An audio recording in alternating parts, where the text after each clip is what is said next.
जय हिंद प्यारे साथियों। शिक्षा प्लेटफॉर्म पर एक बार फिर आप सभी का स्वागत है। आज हमारा चैप्टर शुरू होगा विज्ञान से। विज्ञान में हम लोग शुरू करने वाले हैं कोशिका। देखिए, अगर कोशिका की बात की जाए तो विज्ञान के सभी प्रतियोगी परीक्षाओं में पूछे जाने वाला एक महत्वपूर्ण चैप्टर होता है कोशिका। तो आइए इसको शुरू करते हैं। कोशिका है क्या, कोशिका के कार्य क्या होते हैं, कोशिका पता कैसे चला। तो चलिए शुरू करते हैं आज का हमारा टॉपिक। देखिए, कोशिका की बात की जाए तो इसकी कुछ पहले स्टोरी इसकी जानने का प्रयास करते हैं। कोशिका देखिए 1665 ईस्वी की बात की जाए तो शुरुआत यहीं से होती है। 1665 से एक वैज्ञानिक हुआ करते थे जिसका नाम था रॉबर्ट हुक। रॉबर्ट हुक की बात की जाए तो 1665 में इन्होंने एक अपना खुद का सूक्ष्मदर्शी बनाया था। सूक्ष्मदर्शी का निर्माण किया था इन्होंने खुद का, और उसकी सहायता से इन्होंने एक कार्क होता है। अब एक कार्क होता क्या है, तो कार्क देखिए बेसिकली होता है पेड़ की एक छाल से निकलने वाला पदार्थ होता है। पेड़ की छाल से निकलने वाला एक प्रकार का पदार्थ होता है जिसको कार्क बोला जाता है। तो इन्होंने क्या किया था कि उसी कार्क की सहायता से इन्होंने उसमें पहली बार कोशिका को देखा था। ठीक है, कोशिका को पहली बार इन्होंने उसी कार्क में देखा था। ठीक है, इसके बाद क्या हुआ कि सेल देखिए सेल होता क्या है। सेल, इसको सेल कहा जाता है। तो सेल का मतलब क्या होता है, सेल एक प्रकार का लैटिन भाषा होता है। सेल क्या होता है, एक प्रकार का लैटिन भाषा होता है जिसको क्या कहा जाता है। तो इसका अर्थ क्या होता है, इसका अर्थ होता है कि एक छोटा सा कमरा होता है, इसका अर्थ। ठीक है, सेल एक लैटिन भाषा का शब्द है। जब भी पूछेगा याद रखिएगा, इसका अर्थ पूछ ले क्या होता है, तो एक छोटा सा कमरा होता है। ठीक है, बात करें कोशिका की तो कोशिका देखिए सभी जीवों की बुनियादी निर्माण की इकाई होती है। अर्थात कोशिका से ही सभी जीवों का निर्माण होता है। ठीक है, अब इसकी पृष्ठभूमि की इसकी बात करें कि आखिरकार कोशिका है क्या। तो देखिए, कोशिका शब्द एक 1674 में एक वैज्ञानिक थे जिनका नाम था लीवेनहॉक ने एक तालाब में, वैज्ञानिक कौन थे, लीवेनहॉक। इन्होंने क्या किया था कि तालाब के जल में स्वतंत्र रूप से जीवित कोशिका देखा था। ठीक है,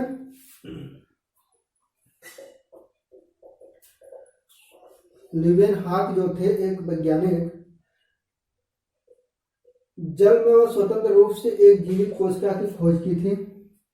तो जब भी जीवित कोशिका शब्द की बात आएगी तो नाम याद रखिएगा किसका होगा, लीवेनहॉक का होगा। इसके बाद बात करें तो इसके बाद आगे बढ़ती है तो आता है 1631 की बात की जाए तो रॉबर्ट ब्राउन। 1631 में कौन थे, रॉबर्ट ब्राउन। ठीक है, रॉबर्ट ब्राउन की बात की जाए 1631 में, तो उन्होंने क्या किया था कि पहली बार उन्होंने कोशिका के अंदर जो केंद्रक होता है, इसकी खोज की थी किसने, रॉबर्ट ब्राउन ने। ठीक है, पहली बार उन्होंने खोज किया था कोशिका के अंदर कि केंद्रक पाया जाता है। इसके बाद फिर बात क्या होती है कि कोशिका सिद्धांत होता क्या है। कोशिका सिद्धांत ये कहता है कि जीव कोशिकाओं से बने होते हैं। ठीक है, जीव कोशिकाओं से बने होते हैं, और कोशिका जो होती है वह जीवन की मूलभूत इकाई होती है। ठीक है, मूलभूत इकाई की अगर बात की जाए तो कोशिका होती है, अर्थात कोशिका सभी जीवित कोशिकाओं से मिलकर बना होता है। इसके बाद क्या होता है कि एक वैज्ञानिक हुआ करते थे जिसका नाम है स्लीडन और स्वान, नाम सुना होगा आप लोगों ने। स्लीडन और स्वान की बात की जाए तो इन्होंने पहली बार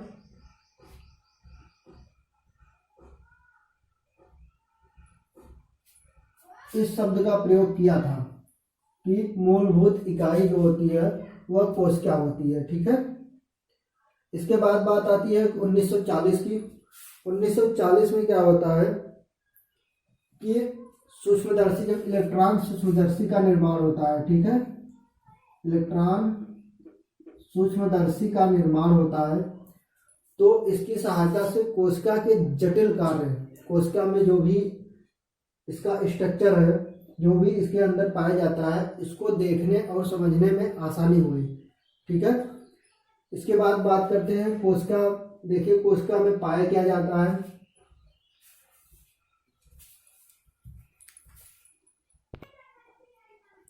तो देखिए कोशिका की अगर बात की जाए तो इसमें पाया क्या क्या जाता है।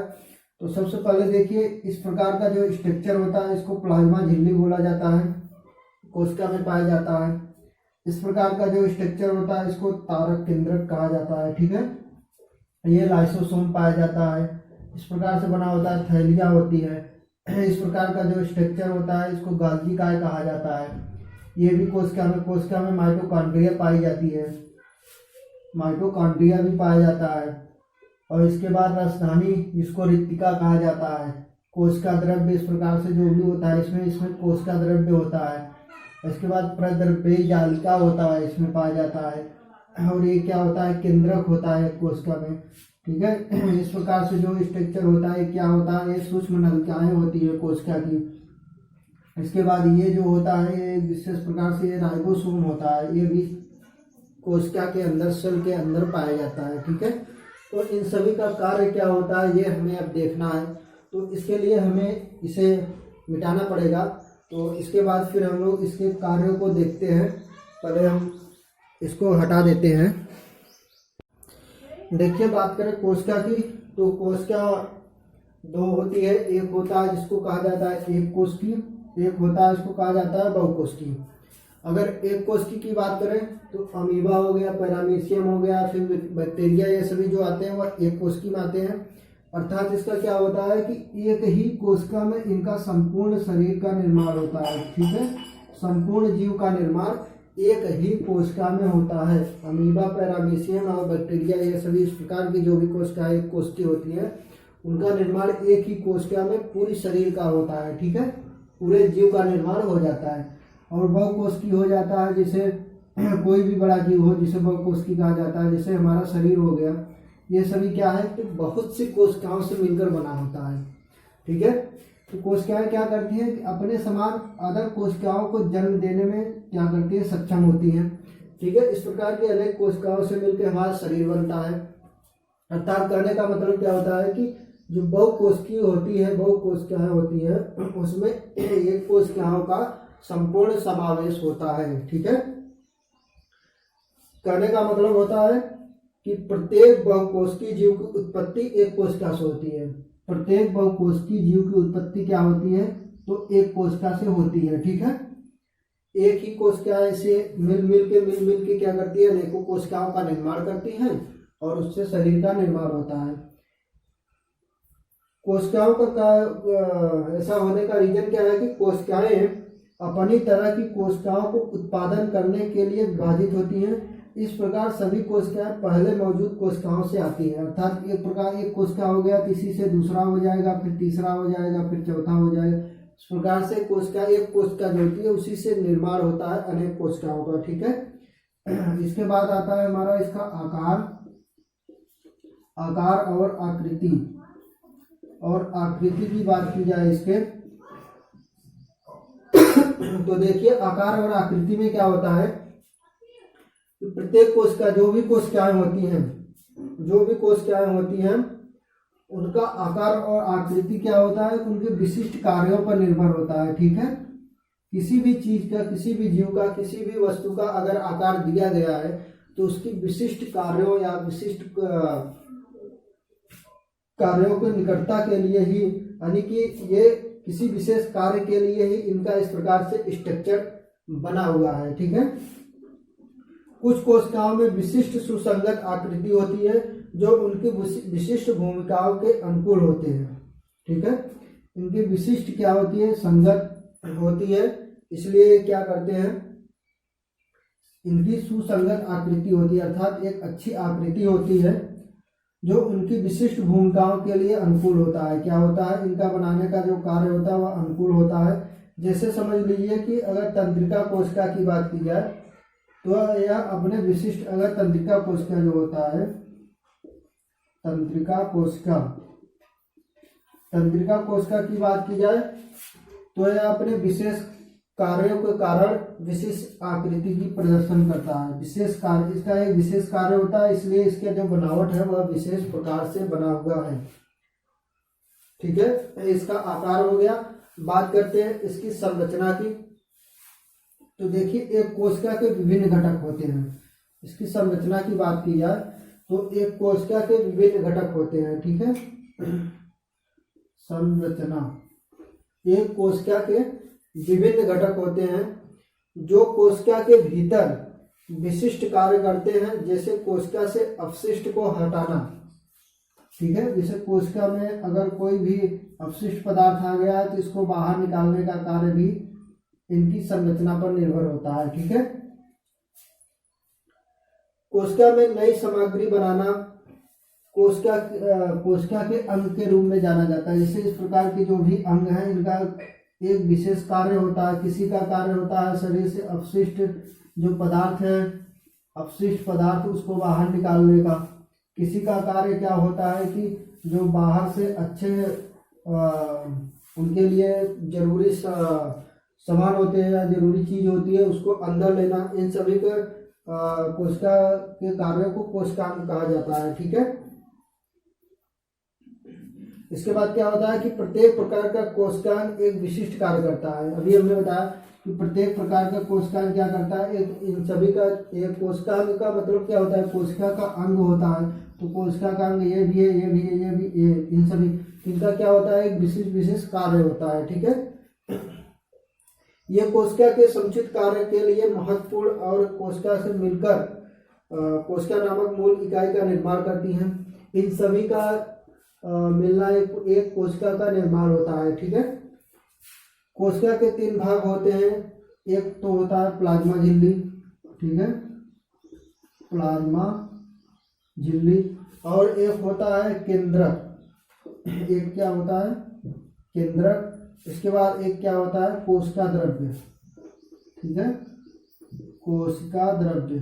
अब इन सभी का कार्य क्या होता है, तो देखिए कोशिका की सबसे बाहरी परत जो कोशिका के आंतरिक और बाहरी वातावरण के बीच सीमा के रूप में कार्य करती है। ठीक है, प्लाज्मा झिल्ली या कोशिका झिल्ली क्या होती है, ये झिल्ली होती है, इसका कार्य क्या होता है कि बाहर से जो भी चीज है और अंदर का जो भी चीज है इसको क्या करता है कि एक सीमा के रूप में कार्य करता है। जो अच्छी चीजें हैं उसको लेना, जो खराब चीजें हैं उसको बाहर करना।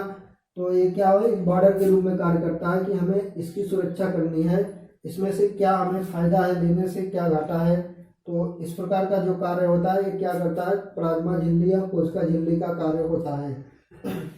यह कोशिका के अंदर तथा बाहर कुछ पदार्थों का प्रवेश और नियंत्रित करता है, अभी हमने बताया। नेक्स्ट हमारा दिया हुआ है कि यह कुछ अन्य सामग्रियों के आने और जाने को भी रोकता है। यह कुछ अन्य सामग्रियों को आने और जाने के लिए भी रोकता है, यह भी सही है। प्लाज्मा झिल्ली क्या होती है, लचीली होती है और लिपिड और प्रोटीन नामक कार्बनिक अणुओं से बनी होती है। ठीक है, प्रोटीन नामक कार्बनिक अणुओं से बनी होती है। कोशिका झिल्ली का लचीलापन कोशिका को अपने आसपास से भोजन और अन्य पदार्थों के ग्रहण करने की अनुमति देता है। इसका जो कोशिका की लचीलापन भाग होता है प्लाज्मा झिल्ली, इसका काम क्या होता है कि अपने आसपास भोजन और अन्य पदार्थों को ग्रहण करने की अनुमति देता है। ठीक है, इसके जो भोज्य पदार्थ होते हैं इसको क्या करता है, ये लेने का कार्य करता है। ठीक है, अमीबा जो होता है, अमीबा इसी प्रक्रिया के कारण अमीबा का स्ट्रक्चर कुछ इस प्रकार से होता है। तो क्या करता है, यहाँ पे कोई जीव आया थी, इतना लचीला होता है कि इधर से बढ़ के क्या करता है, इसको पैक कर लेता है। तो ये क्या करता है, ये भी एक प्रकार का प्लाज्मा झिल्ली का ही कार्य होता है, जो कि अपने भोज्य पदार्थों को अंदर लेने का कार्य करता है। इसके बाद बात